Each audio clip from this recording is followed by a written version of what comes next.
genial, happy fellow we had known of old.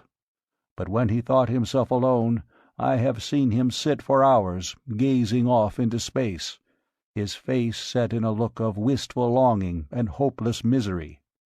And at night he would sit thus, looking up into the heavens, at what I did not know, until I read this manuscript years afterward.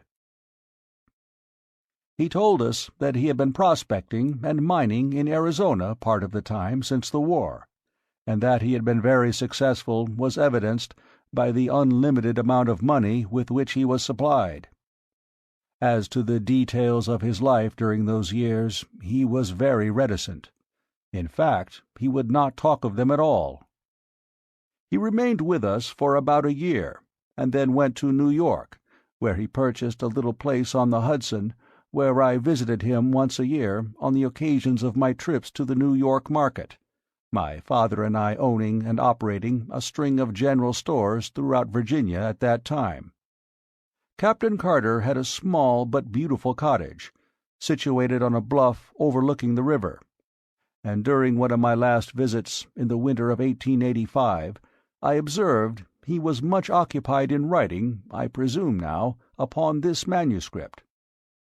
He told me at this time that if anything should happen to him, he wished me to take charge of his estate, and gave me a key to a compartment in the safe which stood in his study, telling me I would find his will there and some personal instructions which he had me pledge myself to carry out with absolute fidelity. After I had retired for the night, I have seen him from my window, standing in the moonlight on the brink of the bluff overlooking the Hudson, with his arms stretched out to the heavens as though in appeal. I thought at the time that he was praying, although I never understood that he was in the strict sense of the term a religious man. Several months after I returned home from my last visit, the 1st of March, 1886, I think, I received a telegram from him asking me to come to him at once. I had always been his favorite among the younger generation of Carters, and so I hastened to comply with his demand. I arrived at the little station, about a mile from his grounds, on the morning of March 4th, 1886, and when I asked the liveryman to drive me out to Captain Carter's, he replied that if I was a friend of the captain's, he had some very bad news for me. The captain had been found dead shortly after daylight that very morning, by the watchman attached to an adjoining property. For some reason, this news did not surprise me, but I hurried out to his place as quickly as possible, so that I could take charge of the body and of his affairs. I found the watchman who had discovered him, together with the local police chief and several townspeople, assembled in his little study. The watchman related the few details connected with the finding of the body, which he said had been still warm when he came upon it.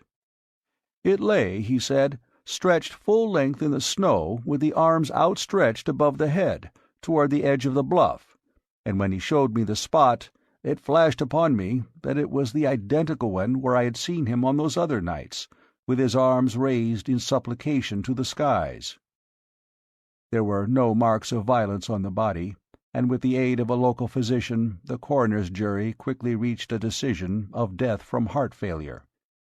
Left alone in the study, I opened the safe and withdrew the contents of the drawer in which he had told me I would find my instructions. They were in part peculiar indeed, but I have followed them to each last detail as faithfully as I was able.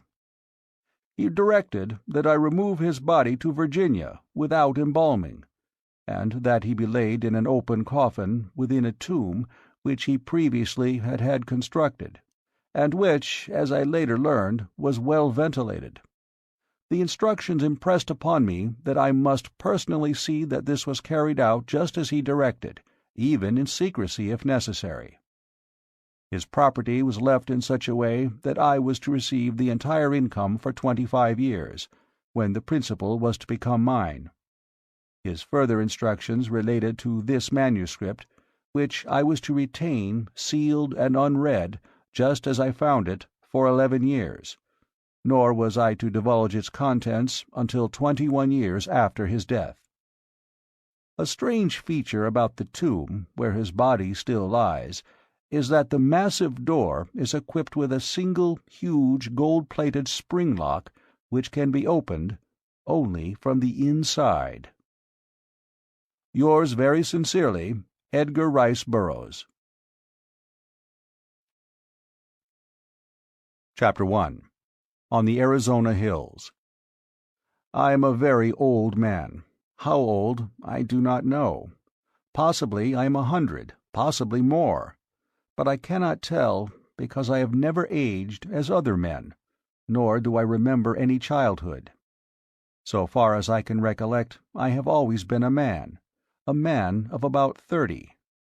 I appear today as I did 40 years and more ago, and yet I feel that I cannot go on living forever, that some day I shall die the real death from which there is no resurrection.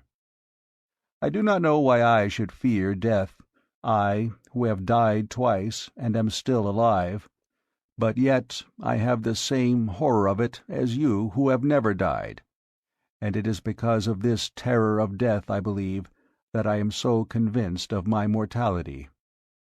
And because of this conviction, I have determined to write down the story of the interesting periods of my life and of my death.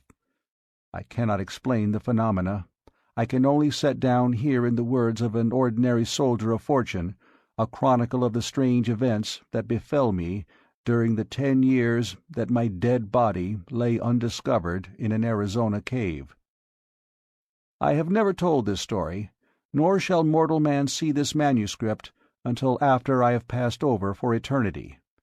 I know that the average human mind will not believe what it cannot grasp, and so I do not purpose to be pilloried by the public, the pulpit, and the press, and held up as a colossal liar when I am but telling the simple truths which some day science will substantiate. Possibly the suggestions which I gained upon Mars, and the knowledge which I can set down in this chronicle, will aid in an earlier understanding of the mysteries of our sister planet, mysteries to you, but no longer mysteries to me. My name is John Carter. I am better known as Captain Jack Carter of Virginia.